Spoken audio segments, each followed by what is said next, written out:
Are we toasting again? Alright. It's not, by the way, it's not my internet. It's friggin' Twitch tonight. Because I always check my speeds before I start streaming, and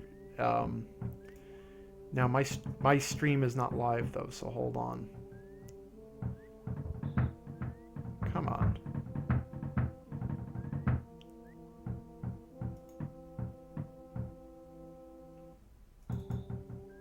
There we go. Okay. Now I'm moving. Alright, so I like that they worked shaving a haircut into the knocking noise, into the knocking sound. I don't know why that delights me. My land, who could be knocking at the door at this time of night? Would you answer it? Like, if Ness hadn't come down from his bedroom, would the door just remain unanswered for the rest, would the mother just be wandering around dithering about, what do I do? The door, someone's knocking at the door. And the dog, Khan says, I've got fleas sucking me dry, so I'm going to lie still for now.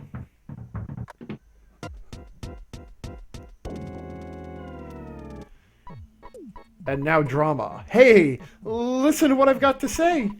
When I took Picky to the place where the meteorite landed... Oh, good evening, ma'am. You're looking lovely as usual. Snicker. Because Pokey's kind of a dick. Anyway, as I was saying, the police that were guarding the meteorite landing left suddenly to deal with the sharks. You know the sharks. They're the local ruffians, and they were really going wild. Suddenly, I noticed Picky was gone. I blame the cops. It certainly wasn't my fault at all. When my dad gets back, I know I'm going to get it. You're my bestest friend. Won't you help me find Picky? So now, the game does a video game standard, which has become nicknamed But Thou Must. Though, here again, it makes fun of it. So if you say no, he says, if you refuse me, I'll say something that'll cut you like a knife. Will you come with me? And then you say no, and he says, okay, I won't say anything to hurt you. Will you please come with me? No. And then he just loops back and forth between those options. It's called But Thou Must, after the original Dragon Quest, I believe. It offered you the option to refuse the quest to save the princess or something like that. And if you did try to refuse, then the king said, but thou must. So it's like, will you go rescue my daughter? No, but thou must. And then you were not allowed. Okay, and then he tells us that we gotta say goodbye to our mom. He won't let us out the door until we do. So I know the dog is unreliable, but you should take Con along. The cracked bat in Tracy's room could help out at a time like this. No matter... Arm yourself with a baseball bat from your sister's room and take the dog and then go out and find the missing kid. No matter what anyone says, you're a courageous, strong boy. You're my very own natural born fighter. You'll go far. Remember to go for it. But I think you should change out of your jammies before you leave. And then we're sent back to our bedroom to change out of our jammies.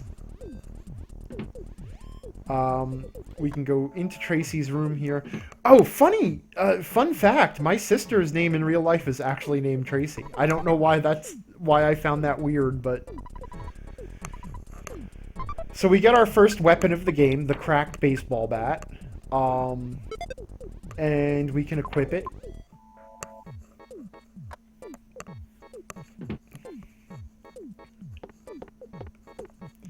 And then Tracy now Tracy becomes... Okay, so I'll do everything I can to help you. Good luck on your adventure. You might get you might get hungry along the way. So here's a cookie.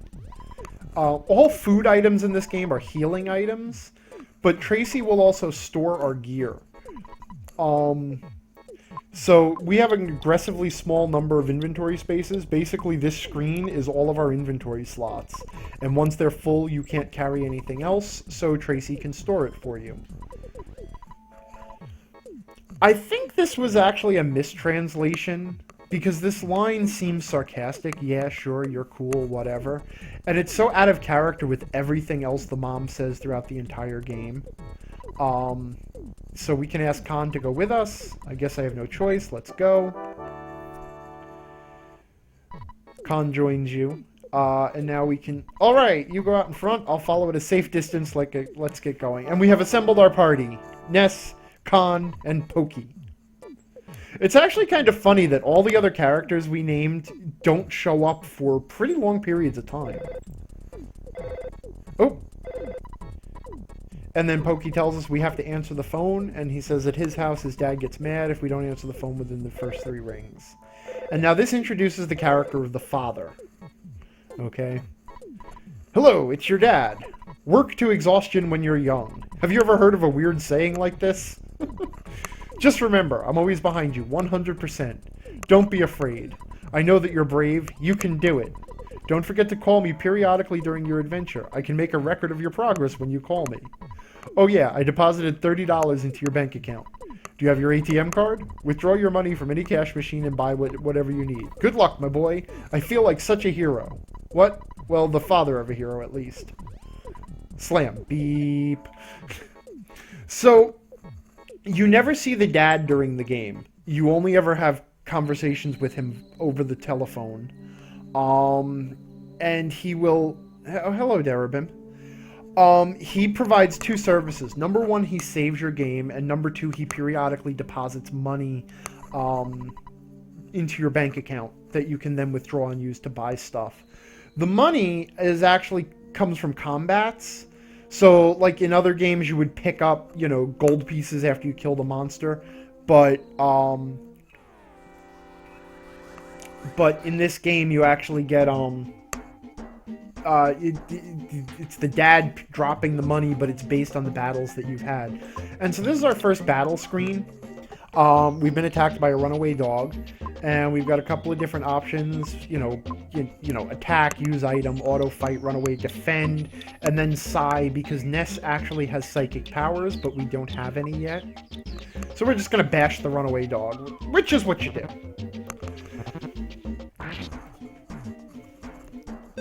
And, a lot of the, if you really read the combat dialogue, a lot of it is pretty funny. Okay, so I mean, right there in that turn, what just happened was the runaway dog is making a loud piercing howl. Khan started barking. Pokey hid behind me and used me as a shield, and then I attacked the dog. Khan actually attacked that time, and then Pokey apologized profusely. And then when you beat an enemy in this game, at least a living thing, it specifies that the runaway dog became tame. Because you don't actually kill anything. You're not beating anything. Because that's how you tame a dog. You beat it with a completely harmless baseball bat until it stops attacking. And then it's tame. After you get out of a battle, you have a brief moment of invincibility where you cannot get into another battle again. One of the unique things that this game did, that I guess Chrono Trigger did it also, but it did it kind of differently, was that you can actually see the enemies on the screen, and they will move to intercept you, and you can actually avoid them to some extent. It's actually a lot more difficult to avoid them than you might think. Especially on these little narrow paths.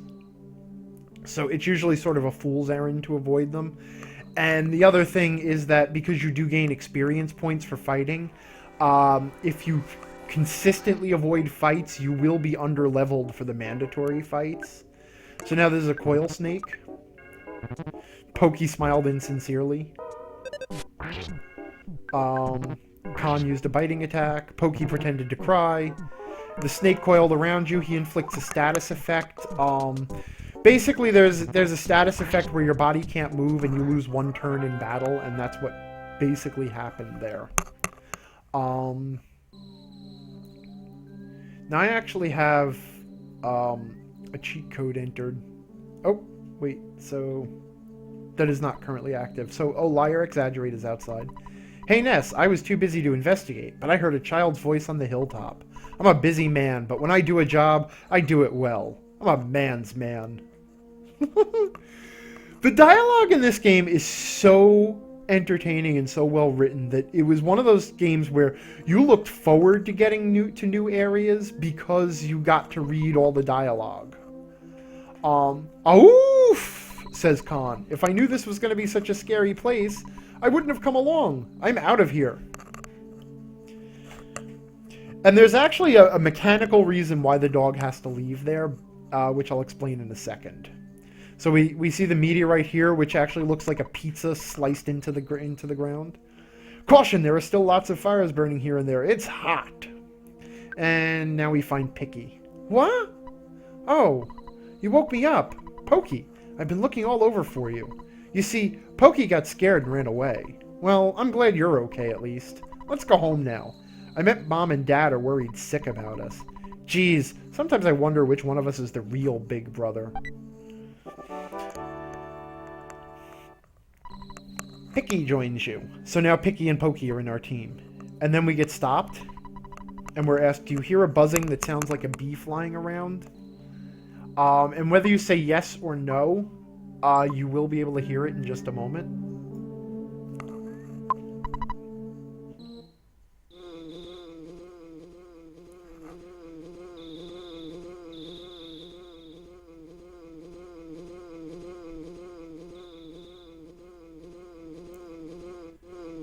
And then a golden shaft of light rises out of the meteorite that looks like a pyramid, and out emerges a bee.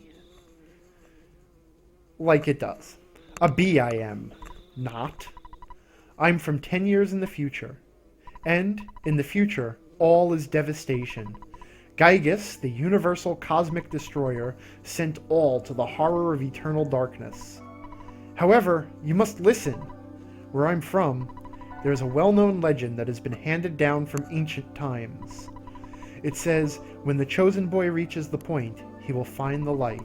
The passing of time will shatter the nightmare rock and will reveal the path of light. You see, it is my opinion that you are that boy, Ness. This I believe. Gygus' monstrous plan must have been set in motion somewhere on Earth. If you start to confront the enemy immediately, you may have time to counter the evil intentions of Gygus. 3 things are of the utmost importance: wisdom, courage, and friendship. The legends from the ancient times tell of 3 boys and a girl who defeat Gygus. I will tell you more later. Go now, and do not be anxious about the future. You have much work to do, Ness. Did you listen to what I told you? This is the standard, the game will repeat the whole story to make sure that you really got it, but we don't need that. Thank you for listening to my long story. You are as exceptional as I expected you to be. And now Buzz joins you. And the reason that Khan had to leave the party is because there is an arbitrary head count limit on our party of 4. So in order to make room for Picky and Buzz to join the party, Khan had to leave. St. DeSantis says wisdom, courage, and friendship. That's not how the Triforce works. Well, maybe that's how it should have worked. And then Pokey says, it looks like you're really in trouble this time. 3 boys, he said. I'm not one of those 3, am I? 'Cause I'm not into this kind of thing at all. Beautiful Rex points out a 10-year-old with the attention span longer than 4 minutes is pretty impressive.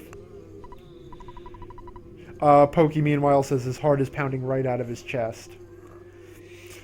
So it is kind of funny that the game just jumps in with this whole, okay, I'm actually a bee that's a time traveler from 10 years in the future, and you've got to defeat an evil demon. Meanwhile, Ness, buddy, I have something to tell you, and only you. Can you come visit me later? Alone? And then the game has that there's a sort of mysterious music riff that it plays when you encounter something weird or mysterious. And now Buzz will fly around with us as we make our way back to bring Pokey and Picky home. Ness is really, I mean, I realize he's a silent protagonist, but it's really funny that how accepting everybody is of this, like Ness and his parents and his sister. Uh-oh, what's this? It's been a long time, Buzz. You've been successful at foiling Master Gygus' plans, but Buzz, you must now surrender. You're no longer a hero, but just a useless insect. I'll stomp you hard. And now we have our first boss fight against the Starman Jr. During this fight, Ness is completely ineffective, but Buzz will put up a psychic shield that will protect you from protect the whole party from the Starman's psychic attacks. Um, and then Buzz Buzz will like launch in and do 85 points of damage at a pop, while Ness is doing 6. It also actually introduces the shield mechanic in this game, because there is actually a shield mechanic for psychic shield powers, which is that over time the shields will deplete and they have to be periodically refreshed to keep them in place. So every time the psychic shield takes an attack, it depletes a little bit, and then it has to be strengthened again. And eventually they will break through it. But Buzz Buzz basically wins this fight for us. The bee kills the robot from the future, which is worth 16 experience points. And now we go up to level 3. We did also learn our first psychic power, which is psychic Psi Life Up. By the way, if you ever played oh, okay, well, phew, I was taking a big chance there. He came from 10 years in the future to kill me.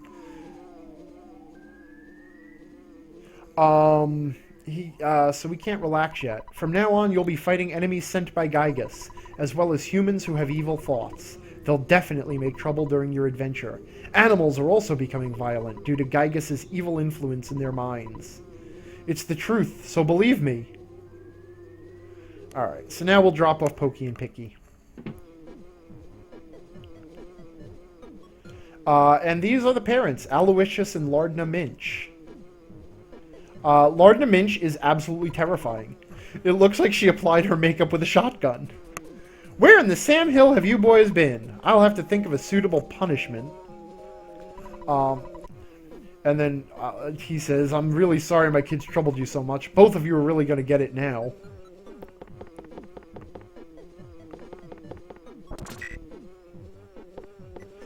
Beautiful Rex is pointing out how that the game really uses context to show who's speaking, as opposed to like just using signifiers like Buzz Buzz says, yada yada yada. So then Aloysius comes back down and says, by the way, I would be happy if you left sometime soon. I'm tired of your family living next door. We've loaned your father a lot of money. It may have been $100,000 or more. Well, I guess it really could have been less. But because of the loan, my family and I now live in poverty.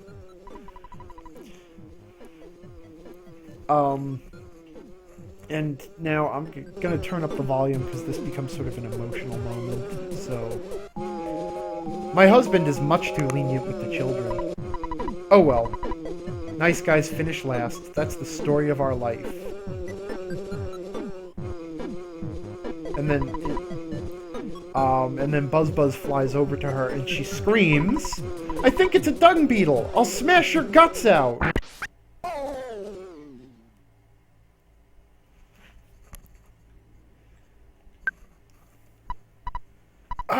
Gasp.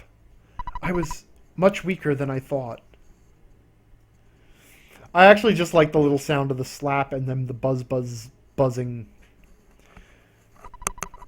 So now you must begin your adventure. See you.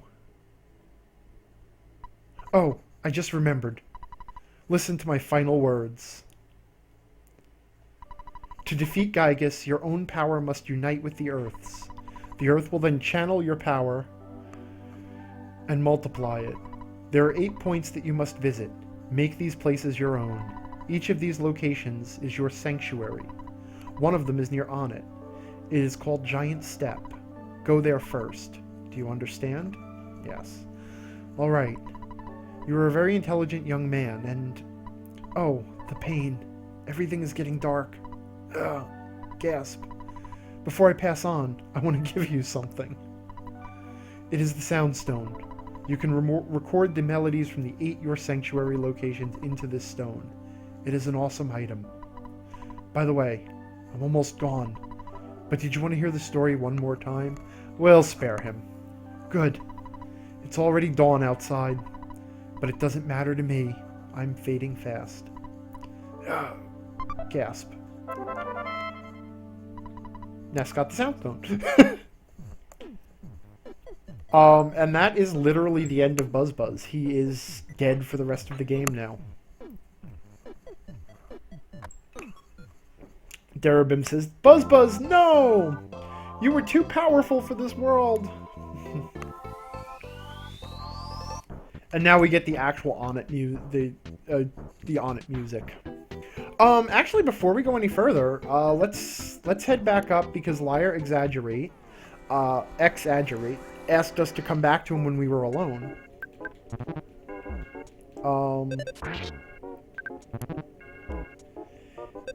Alright, and now what I'm gonna do, just to make things go a little quicker, and I'll turn this off periodically. Whoops. But I'm gonna go ahead and activate a cheat code that I entered. And basically what it does is it just allows me to win the fights automatically so that we don't have to sit through all the fights. Because they are, like, especially early in the game, they are just, Crow doesn't want to engage me? They are just, you just hammer away. They're not really tactically interesting in any way, so this little code just auto wins the fights. Which is actually, there is a mechanic behind that, which I'll show off in a little bit. It's exploiting a mechanic that's built in, well, you know what, actually I'll explain the mechanic now. When you reach a certain level of power over a monster, the game does a check and compares your power level to the power of the monster when you run into it. If you are too powerful compared to the monster, the game actually lets you auto-win the fight, just like you're seeing here. So all I'm actually doing is I just put in a cheat code that tricks out that check and says that I always win the fight. But as you become more powerful, you don't have to fight trivial encounters anymore. Meanwhile, Liar Exaggerate is asking us to come down in his basement. He says, I can tell by the look on your face you don't want to hang out, do you? That's alright. After all, we're not even related. I know you think I'm a big liar, but maybe I'll surprise you. No, Darabim, his name is not Liar Exaggerates. His name is Liar X, his middle initial is X, and then his last name is Aggerate.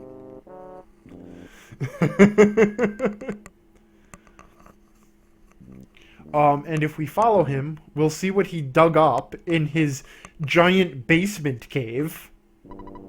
So, Nest Buddy, I found proof of a great treasure. A huge haul. Ha ha ha, I'll show you. But you're the only one. Come on.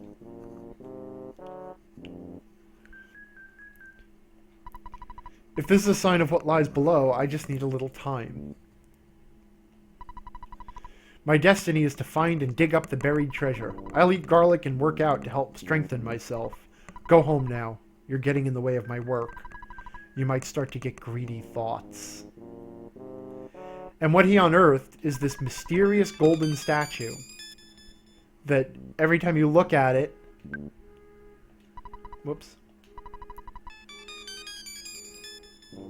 It has a different little mysterious rift to it. There's like 3 different mystery rifts in the game of, or you know, like, ooh, this is mysterious. And that's all we can do right now, and that is actually foreshadowing the Mani Mani statue, which is the name of the statue that he dug up. Actually is a plot thread that follows. It's actually a plot arc that follows you throughout the game, and just keeps coming up. See, and that's really the weird thing about Earthbound, and that's what made it so great, is that it starts off as this kind of very silly little... Like, clearly it's making fun of RPGs of the time, but at the same time, it's got a lot of humor and charm to it, and that was all fantastic. But then it would do some very deep things, and some very emotional things.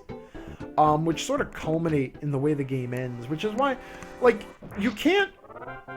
It's not the sort of game that you can just show off and, you know, in one shot. Oh, and I learned the power of psychic hypnosis. Yeah, it's not the sort of game where it's like, okay, see, check this out, you know, and then isn't that neat, and then stop. Until the ending is completely... is completely, in its own way, is, like, it's probably the most It is the most emotional I have ever felt over a video game ever, followed shortly by the ending of Infamous 2. Okay, so you think about that, and that's basically what, like a 15 or a 20-year stretch of time? I guess we can go home. Oh, but we've been stopped.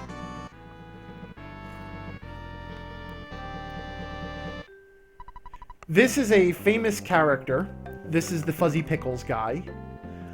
Pictures taken instantaneously. I'm a photographic genius, if I do say so myself. Okay, get ready for an instant memory. Look at the camera. Ready? Say, Fuzzy Pickles. Wow, what a great photograph. It'll always bring back the fondest of memories. Now, the game does that to you repeatedly throughout the game, where the cameraman will, at certain points, just drop out of the sky and take a photograph of you. And you sort of wonder why. And at the end, during the end credits, you get to see all the photographs that were taken. And it was another weird thing that a lot of video games did, especially RPGs, was during the end credits, they would play pictures of all the different scenes from the game. And they were trying to poke fun of that a little bit, like, you know, who's taking these pictures anyway? So, and they literally did it by dropping a cameraman from the sky to take a picture and then having him disappear. Every time you go home, I like this too. Good morning, Sleepy Bones. I really like... Are you ready for your adventure? I'm so proud of you. My little man is growing up too fast. I really love the way the mother and the father are so supportive. So anyway, and now we can talk to the dad and we'll save our game. The background music that you hear now, by the way, is a piece called Pollyanna, I believe. And it was used to create a fan tribute animation to this game. A fan song and then a fan animation tribute, which is absolutely beautiful, but I would not recommend you watch it until you beat the game first. And now we can get into On It proper and explore the town. Now the game is sort of opened up to us. On It Public Library. Use the library more. The library is a nice place to learn stuff. I got a lot of info about Earthbound. You can borrow maps for nothing. The relationship between Ness and his mother is actually sort of central to the whole game. And in Japan, the series, because there were 3 games in this series in Japan. Hi. Okay, hold on a second. Hi, kids can borrow only maps at this library. This is a really great piece of dialogue, so it has to be shared. Kids can borrow only maps at this library. Do you want to borrow one? Sure. Here's a map. On it isn't the only thing on the map. All the info is there, except for the info that isn't there. Pressing the X button allows you to view the map at any time. How convenient! You know, the X button, located near the top? Ha ha ha! Ness got the town map. Darabim says, is the implication that all the money your dad deposits in your account the money he borrowed from the neighbor? I never thought about that. I guess that's possible, but I always kind of got the feeling that the money that the Minches lent to my family was sort of a bullshit exaggeration. Especially because it's followed up by that whole, now we have to live in poverty, and they have a house that is so much bigger inside than mine, and they were at an elegant restaurant, and they just left their kids home alone. And later on, throughout the game, the Minches, Aloysius Minch and Pokey Minch do keep making appearances. I'm cramming for the big test tomorrow. It's about games. Hotel rule. If you stay at a hotel, you'll wake up with full HP and PP. Life recovery rule. Recovering your life. And now they're explaining the game mechanics through these little fourth wall breaking bits of dialogue. And this guy will only yell at you to be quiet.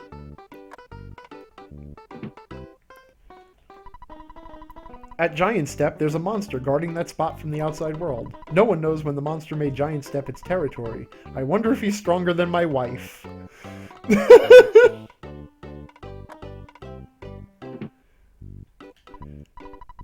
Recently, I sensed the presence of UFOs flying around, or am I just dreaming? Okay, so this is another game mechanic. basically telling us that there will always be an ATM in a hotel or a drugstore. And then the kid's talking. I'm scrolling past fast. Like I said, if you want to read the dialogue, feel free to read it because it's all really good. There's always telephones in hotels and drugstores too, and green payphones cost $1 while black ones are free.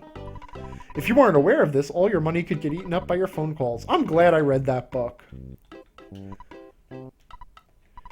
Shh, you're bothering people.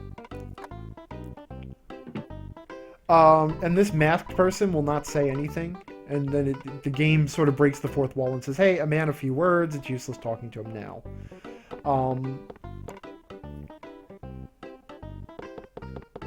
So as we come here, we're stopped so that this guy can run into the bathroom. And this starts a running gag with the bathrooms. No, I'm in here. Don't try to come in, especially if you don't need to use the bathroom. Don't talk to me. I'm thinking. There are bathrooms throughout the game, and that makes it sort of unique because there are never bathrooms in video games, which was part of the joke. The other part of the joke is that all of the bathrooms are occupied and you can never get into any of them. He just tells... Okay. This guy goes on and on about the magic butterfly. Okay. He saw a magic butterfly out the window. And we'll encounter the magic butterfly later. And then he apologizes for going on and on about the magic butterfly. We'll actually encounter the magic butterfly later. It's just sort of foreshadowing a game mechanic. The music track that's playing right now is also my absolute favorite music track from the game. This is the track that plays in all the stores. So now, there's a little bit of a hidden area here. So if we talk to this guy who looks vaguely like Pigpen from the Peanuts, I'm doing watch out duty for the hideout. Can you take over? And you could say yes, but he says, no, I was just kidding. That's his job. But if you walk into these trees, there's actually a hidden path here where you can find the hideout. You've grown since I last saw you. You're beginning to look like a man. You're so cool. I think I really like you. Well, you know what I mean. I had a dream about you, and you were traveling with a cute girl. If the dream comes true, say hi to her for me. After all, I'm single. I'll give you my Mr. Baseball cap. I know you've wanted it for a long time. It's the best cap for someone really brave like you. So now we get our first armor. Hats get equipped in the other slot, and they just increase your defense. By the way, now that we have the map, we can look and see the map of On It, with all the important things marked out, and we can also see where the path leads us to the next town of Tucson. Oh, this is the friendly mole.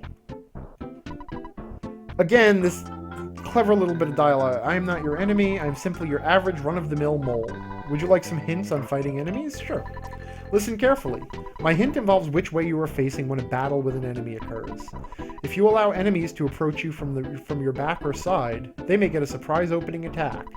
When they approach you this way, your TV screen, no, I mean the world in front of you, will show a red swirl for a second.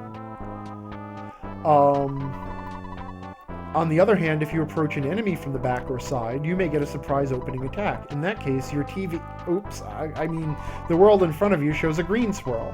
The point is, try to fight so you always have the advantage. And I'm going to turn off the cheat code so that I can actually show off this mechanic here. Because this was another neat thing that Earthbound did. There should be some enemies up along this path here. Okay, so we got the crow here. So the crow's... Oh, okay. Oh, I'm actually legit too powerful for the, Okay, so see there? I actually managed to get behind the crow. And so the little battle swirl swirled green, and now I get a surprise opening attack. Unfortunately, the crows are very evasive, so you tend to miss them a lot. If, on the other hand, as he was saying, the crows also drop cookies. They have a very high drop rate on cookies. But on the other hand, if you let an enemy approach you from behind... Come on, Coil Snake. Oh, wait, that dog will come at me. Come at me, bro. Okay, see, now I get this red swirl, and it gives the Coil Snake a surprise opening attack. So there's a little ambush mechanic. The enemies can also tell how powerful you are relative to them. So, over time, the enemy, if you're too powerful, enemies will run away from you instead of running towards you, which allows you to get opening attacks. And then if you're also powerful enough, you'll also get an instant win. Smash hits are the game's equivalent of critical hits, and they are based on your guts stat. Having trouble navigating the trees there. So these two guys are the traveling entertainers. One tells us that there's a giant footprint on top of the hill. The other says that the shack is locked by someone from City Hall, and we can't use it because of a punk named Frank who trashed the place. And they can't even change their clothes, and hotels are too expensive. And right now the door is locked, and we can't get in. Which is a problem, because that seems like it's the way to Giant Step, north at the top of the mountain, which is where we're supposed to go. So, as we explore the town, we're going to try and get the key to the shack. The arcade is full of sharks. I can't play there. You can actually root around in the trash can. Hamburger is another healing item. Is this... I'm looking... It's so much more relaxed here. They never ask me, would you like fries with that shake? Oh, that's the same girl. I thought I was talking to the lady. It seems like I'm always in here. I hope you don't mind. Don't you think... See, like, no, I like this one too. Don't you think you get more food value out of 14 bucks worth of burgers than 8 bucks worth of french fries? You'll feel better and more energetic if you eat better foods. You know, you'll recover more health if you eat more expensive food. So, food items, as I said, are healing items. And the more expensive the food item, the more hit points it will heal. So you can stock up on hamburgers, which are pretty much the best healing item in this section of the town. Drugstore is where you go to get your, where you go to buy stuff. This is Rufini the dog, as he explains. And then he suddenly says, I'm being possessed by the spirit of the game designer. And then he says, do you see the window showing HP and PP at the bottom of your screen? When you go to a store that has equipable items, the window will either flash, look normal, or become black. If you're allowed to equip an item and it's stronger than your current item, the window will blah blah blah. What it's basically saying is how to tell if an item is more powerful than what you currently have equipped. Rough, I thought you'd like to know. Now it's time to become a regular dog again.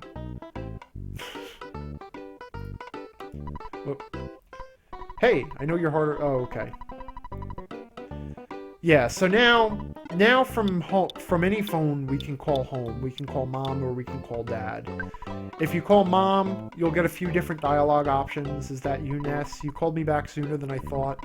Everyone here is doing just fine. Oh yes, Tracy, my younger sister, and I'm 10, started working part-time for Escargot Express.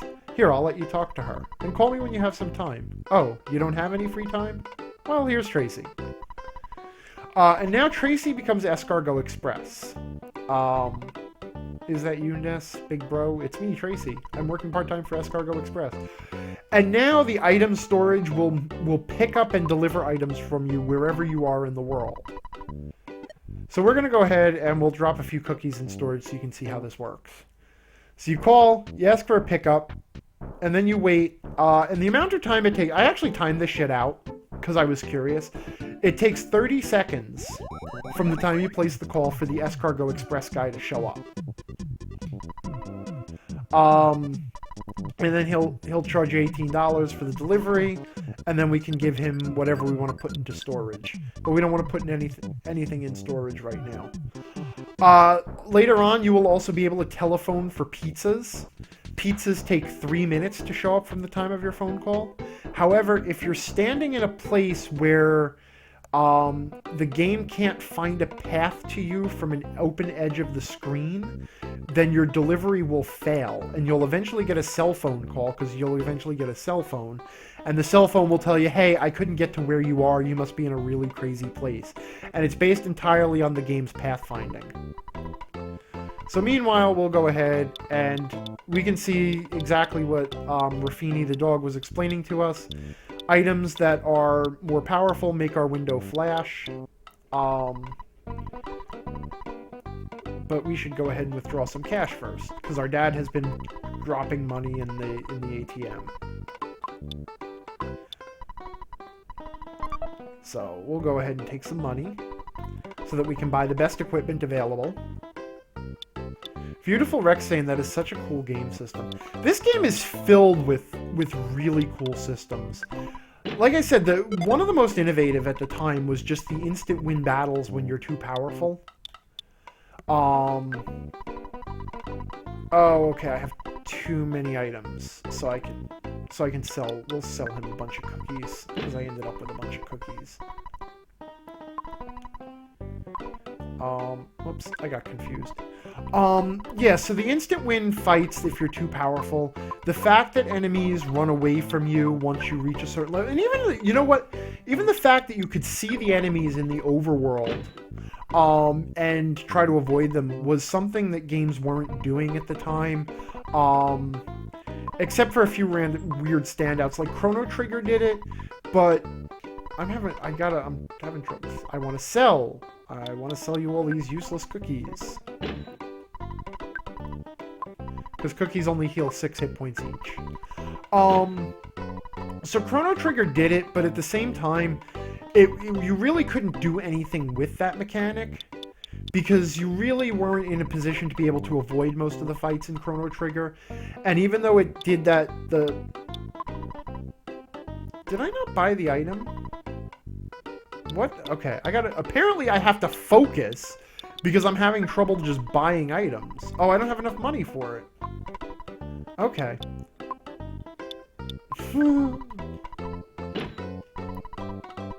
I wasn't paying attention. Yeah, we'll sell one more cookie. Another thing that the game, with the whole enemies running away from you instead of towards you thing, is that, after you beat a boss of a particular area, the enemies, no matter what your level was, they would immediately start running away from you once you beat the boss of the area. So that was kind of cool. Also, the other thing, because I struggled so hard with that transaction that you might not have noticed it, but after you buy an item that is an upgrade for the item you have, the shopkeeper offers to automatically equip it for you, and then he will buy the item that you unequip.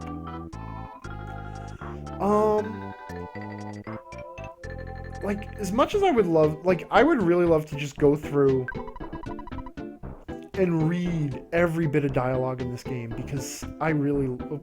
Okay, so those, by the way, are the sharks. That's the street gang that hangs out at the arcade. And they will jump you, and fight with you. So the skate punk, we're gonna try our hypnosis power, and that puts enemies to sleep. Oh, and then he immediately woke up.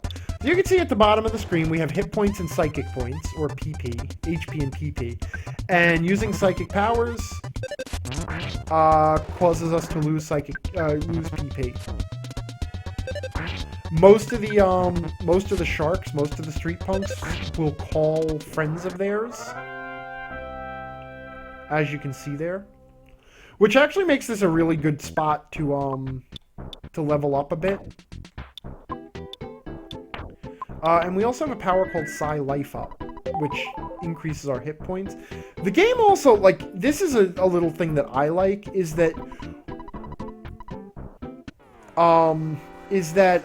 the game explicitly tells you when your hit points are full. So if you use a healing item and it heals you up to full, It says that oh you oh hey Koala Xave. Hi Koala. Yeah, I'm doing a little bit more of a casual stream than I usually do tonight because I was just bored and decided to pop in Earthbound and show it off a little bit. But, oh, so this guy's talking about Frank in the backyard of the arcade, who spends his time in the backyard of the arcade thinking about peace and love. You might notice the wooden robot monster behind the tree. Yeah, pay no attention to that. And now I want to show you my absolute favorite line of dialogue from this game. Alright, this is better than all the other dialogue put together, is this woman here. I want to tell you the story of the creature from the vegetable soup. But I won't, because I don't want to bother you with a story that has nothing to do with your adventure. If I keep talking about unrelated stuff, you might start ignoring important messages. It's important for you to talk to people. Also, a person might give you a different message, depending on when you speak to them. Actually, there's a couple of other bits of dialogue. There's the infamous sesame seed dialogue that comes later on in the desert. I'm probably going to end up having to play this whole thing over time. Like, I don't think I can avoid it. But, it's not necessary. Like, we won't talk to absolutely every person. Because I'd really encourage you to go out, get a copy of the game, and play it for yourself. It's absolutely fantastic, and there is so much charm. But I absolutely love the whole story of the creature from the vegetable soup thing. Rumor has it that the shark's boss is hanging out near the giant step, which actually that's false. Oh, Darabin is saying that I showed off the sesame seed a long while ago. Yeah, I did. I did an internet video. See, what happened, or a YouTube video, because a friend of mine, Nameless PC, who does an absolutely fantastic comic, so if you ever get a chance, check it out. It's Nameless PC's, Nameless letter P, letter C. Oh, and this is the hotel, by the way. This restores your hit points and your psychic points.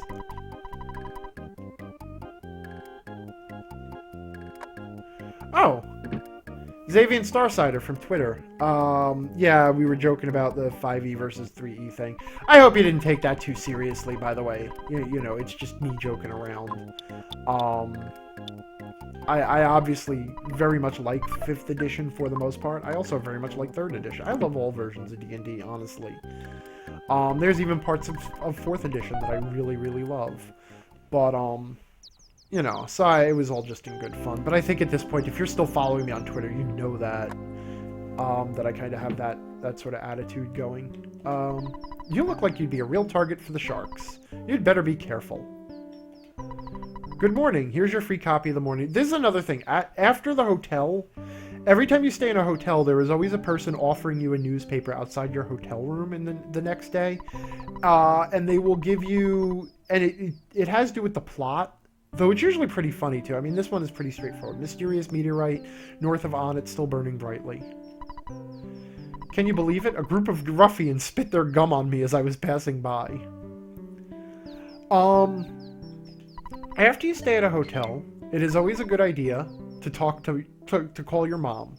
I'll tell you why in a sec, because this is also a very amusing bit of dialogue. So you pick it up, you call your mom, click, beep, beep, beep. No, I was just teasing. I wanted to see if my new impression would fool you. She was impersonating the sound of a phone. Everyone here is doing fine, Puff. Hope you're doing all right, too. Well, I'd better go. I'm in the middle of my dance aerobics. Bye. Click, beep, beep, beep. See, the reason to call your mom is because if you don't talk to your mom periodically, you get afflicted with homesickness. And homesickness, it reduces your effectiveness in battle. Basically, if you give Ness commands in battle and he's homesick, he will stop. You'll get a message. He won't do what you tell him, and instead you'll get a message like, you know, Ness was thinking about home, or, you know, Ness thought of his mother and felt sad. Oh, we need to go to the town hall, don't we? I mean, we can wander around. There's a lot of dialogue in the game. And one of the one of the most impressive things about the dialogue to the game is, okay, so the producer, Shigesato Itoi, this was really a passion project for him.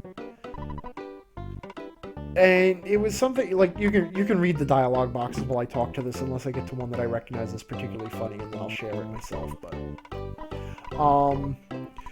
but Shigesato Itoi really, it was a huge passion project for him, and he took it really seriously.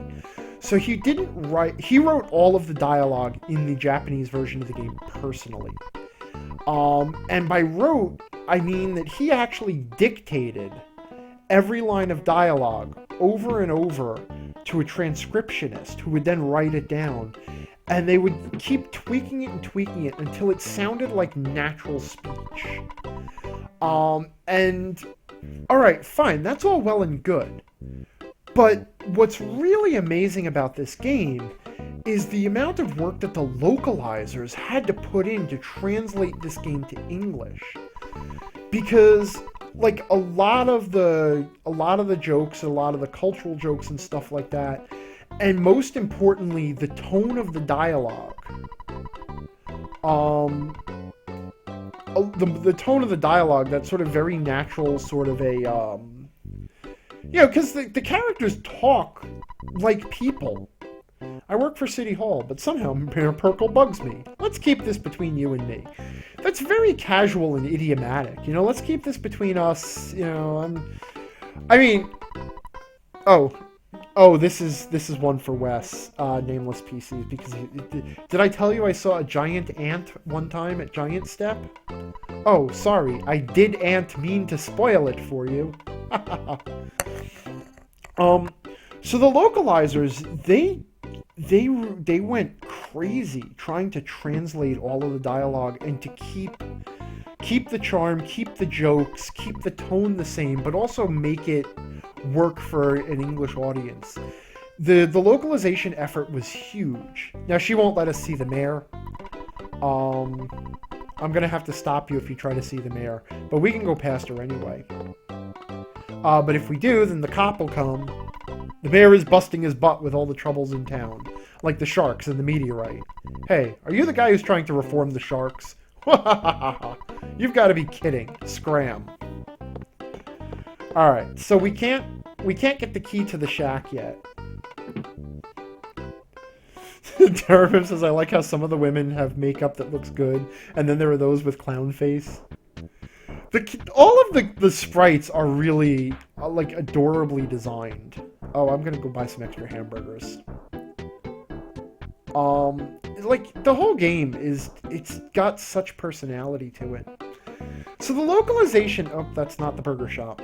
So the localization was a huge effort, right?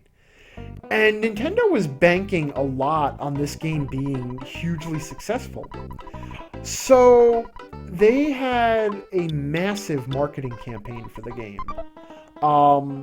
They did commercials, they did advertisements in Nintendo Power, of course. And when the game came out, it was actually sold with the Nintendo Power strategy guide to the game. In a big oversized box that was supposed to help it be eye-catching, but at the same, and also the whoops, oh, I don't want the can of fruit juice. I wasn't paying attention. Fine. And unfortunately, the game just didn't do so well. The marketing didn't catch on for whatever reason. And I mean, the marketing campaigns were a little bit silly too. I mean, there was this game stinks campaign, which was based around, like, they gave away, like, scratch and sniff cards and stuff. Okay, so that little shark there that's moving, he's actually a moving enemy. He's actually just an enemy who will attack us. And we don't have to go through all these fights. Though again, if you really watch all the dialogue close, there's always some funny stuff going on. Like the hula hoop guy falling down and laughing hysterically for no reason. So there was this whole "This Game Stinks" marketing campaign, which literally one of the ads read in big letters is "This game stinks," and then it had a scratch and sniff sticker that smelled like pizza, I believe. I would rather be working as a parking meter cop. It's just been too busy lately. I'm sick of it. Oh, so this is the police station. Man, am I steamed. Don't even try talking to me. And this is Chief Strong. The townspeople are in a state of confusion. At times like this, riots break out, or people start acting wild. So we police are being ultra cautious.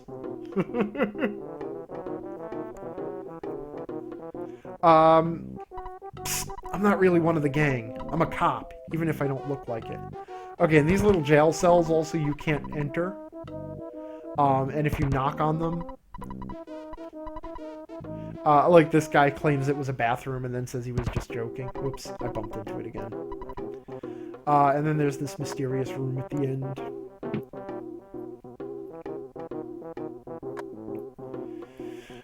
Meanwhile, the chat is sharing stories about how they got started in D&D, so, so let's see. I got started in D&D back in 1987 or 88. Yeah, it must have been 88. I was 10 years old. Oh, if we try to leave, by the way, and go to Tucson, which is the next town. And just in case you haven't picked up on it, On It or One It is the first town. The second town is Tucson. The third sound is Threed, and then the fourth is Foreside.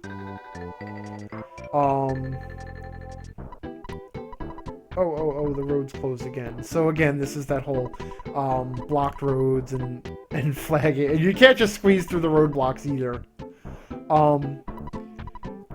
Though there are some exploits that involve you like edging through corners in the terrain, basically edging through the collision detection. Ooh, I found a can of fruit juice in the garbage. And Arthur HS is saying that I started D&D... We don't need to watch every fight with the sharks here, so...